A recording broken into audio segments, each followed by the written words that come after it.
Hello friends, मैं आपकी दोस्त सुधा सिंह आप सबका आपके अपने चैनल पर स्वागत करती हूं और आशा करती हूं आप लोग स्वस्थ होंगे। तो फ्रेंड्स, आज मैं एक नई कहानी लेकर हाजिर हूं, कलंक। तो मैं कहानी शुरू करती हूं। आज ऑफिस में बहुत काम था। रितिका जैसे ही गाड़ी में बैठी, सर को सीट से लगाया और आंखें बंद कर लिया। घर की जिम्मेदारी और ऑफिस की जिम्मेदारी सब कुछ संभालते संभालते कभी कभी रितिका बहुत परेशान हो जाती है। उसने आंखें बंद ही किया था कि उसकी गाड़ी चर्र करके रुकी। उसने आंखें खोला, देखा ड्राइवर ने बहुत तेज़ से गाड़ी में ब्रेक मार दिया था और वो हड़बड़ा कर उठ गई। उसने कहा, क्या हुआ? ड्राइवर ने कहा, कोई महिला है जो गाड़ी के सामने आ गई, मरते मरते बची है। रितिका गाड़ी से उतरी और दौड़कर उस औरत के पास गई।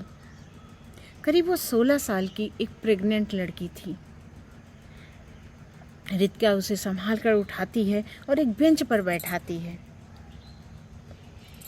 वो जैसे सहम सी गई हो। रितिका ने उससे बात करने की कोशिश की और उससे पूछा कि उसे कहाँ जाना है, तो वो उसे अपनी गाड़ी से छोड़ दे। वो लड़की रोने लगती है और कहती है कि दीदी, मुझे भगवान के घर जाना है, मुझे भगवान के घर भेज दो ना, मैं इस दुनिया में नहीं जी पाऊंगी और किस मुंह से मैं अपने घर जाऊं। तो इस पर रितिका उसे समझाती है और कहती है, देखो बेटा, ये गलत बात है और तुम क्यों मरना चाहती हो? तुम्हारे माँ बाप ने तुम्हें कितने प्यार से पाला होगा। तुम्हारे खुद के अंदर एक जिंदगी पल रही है। तुम खुद के लिए नहीं तो इस बच्चे के लिए सोचो। तुम्हें खुद का ख्याल नहीं है पर इस बच्चे का ख्याल तुम्हें होना चाहिए।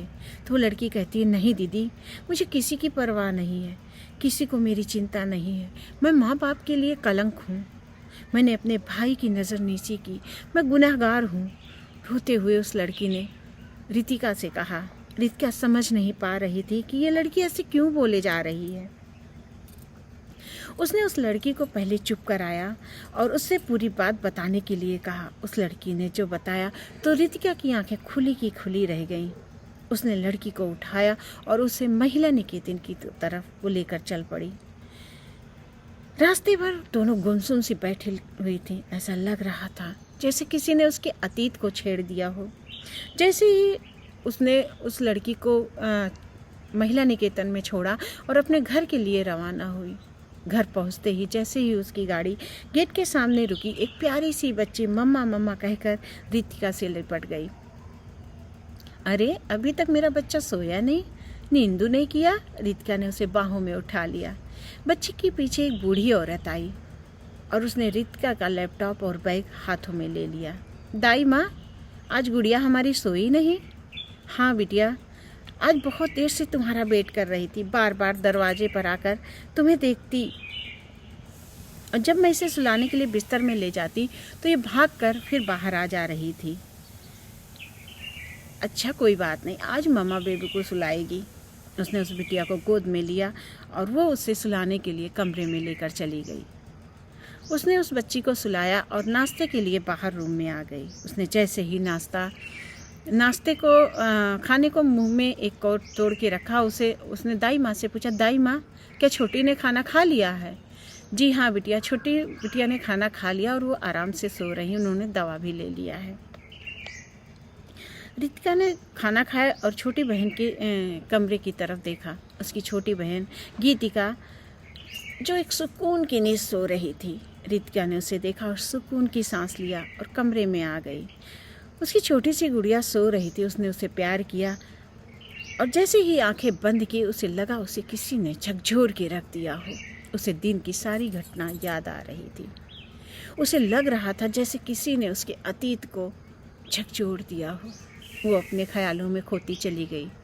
रितिका और गीतिका 2 बहनें थीं। रितिका पढ़ाई करने में बहुत अच्छी थी। उसे पढ़ाई के अलावा कुछ भी समझ में नहीं आता था और गीतिका उसकी जस्ट अपोजिट थी। वो उतनी ही चंचल और हंसने हंसाने वाली लड़की थी। उसे पढ़ाई में बिल्कुल इंटरेस्ट नहीं था। रितिका का एक खुशहाल परिवार था। छोटा भाई, पापा जॉब करते थे, मम्मी हाउसवाइफ थी, 2 बहनें थीं। रितिका ने अपनी पढ़ाई कंप्लीट कर ली और उसने अपनी जॉब के लिए तैयारी करना शुरू कर दी और इधर गीतिका का कॉलेज जाने का वक्त आ गया था। गीतिका कॉलेज गई हुई थी, जहाँ पर फॉर्म के लिए काफ़ी धक्का मुक्की लड़के लड़कियाँ कर रहे थे। उसने लाइन लगाया। तभी एक लड़के ने धक्का मारा, वो गिरते गिरते बची। तभी पीछे से एक आवाज़ आई कि अरे ये लड़कियों का लाइन है, क्यों आप लोग लड़कियों को परेशान कर रहे हो? लड़के और लड़कियों की जो अलग अलग लाइन है तो तुम लोग अलग अलग लाइन रह के लगाओ, क्यों लड़कियों को परेशान कर रहे हो? ये आवाज़ रितिका को काफ़ी अच्छी लगी। उसने मुड़ कर देखा, एक लड़का जो बहुत ही हैंडसम था उसे देखकर उसे संभालने की कोशिश कर रहा था। उसे वो लड़का बहुत अच्छा लगा और उसे लगा कि ये काफ़ी औरतों की इज्जत करता है। वो उसकी तरफ मुस्कुराई और इसके बाद उसने फॉर्म लिया और घर की तरफ चली आई। रितिका काफ़ी गुस्से वाली भी लड़की थी और जहाँ पर गीतिका उसे काफ़ी समझाया करती थी। जब भी वो गुस्सा हो जाती थी माँ से तो खाने पर गुस्सा निकालती थी, वो खाना नहीं खाना है, भाई के ऊपर चिल्लाती थी और गीतिका उसे इन सब बातों के लिए काफ़ी मना करती थी कि इस तरह गुस्सा नहीं किया जाता, गुस्सा हमें एक दिन हमें ही लेकर डूब जाता है।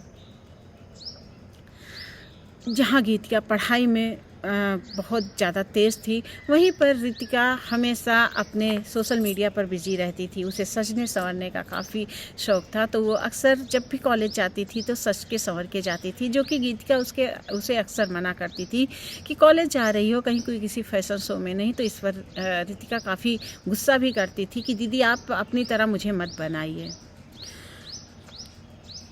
रितिका स्कूल जाने लगी, वो अपने धुन में स्कूल जाती थी और एक दिन वो स्कूल से आ रही थी, तभी उसे एक आवाज़ सुनाई दी, जो आवाज़ बिहान की थी, उसी लड़के की थी जिसने रितिका के गिरने पर लड़कों को डांटा था। उसने कहा एक्सक्यूज़ मी।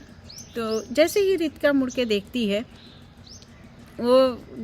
कि वो वही लड़का है, तो वो कहता है कि मैं बिहान हूँ और मैं इतने दिनों से कॉलेज नहीं आ रहा था, तो मेरे पास नोट्स नहीं है, तो क्या आप मुझे अपना नोट्स दे देंगी? तो इस पर रितिका, जिसने कभी नोट्स नहीं बनाया था, वो हड़बड़ा सी जाती है। वो कहती है जी हाँ मैं नोट्स दे दूँगी, लेकिन मैंने अभी पूरा फुल फाइनल नहीं बनाया है, मैंने पॉइंट्स लिख लिए हैं, मैं इसको सही से लिख के आपको दे दूँगी कल तक। रितिका घर आती है, वो लड़का उसे पता नहीं कि उसके दिल को छूने लगता है और वो घर आती है तो वो अपने काम करना शुरू कर देती है और वो रात भर जग के उसने पहले तो अपना नोट्स बनाया।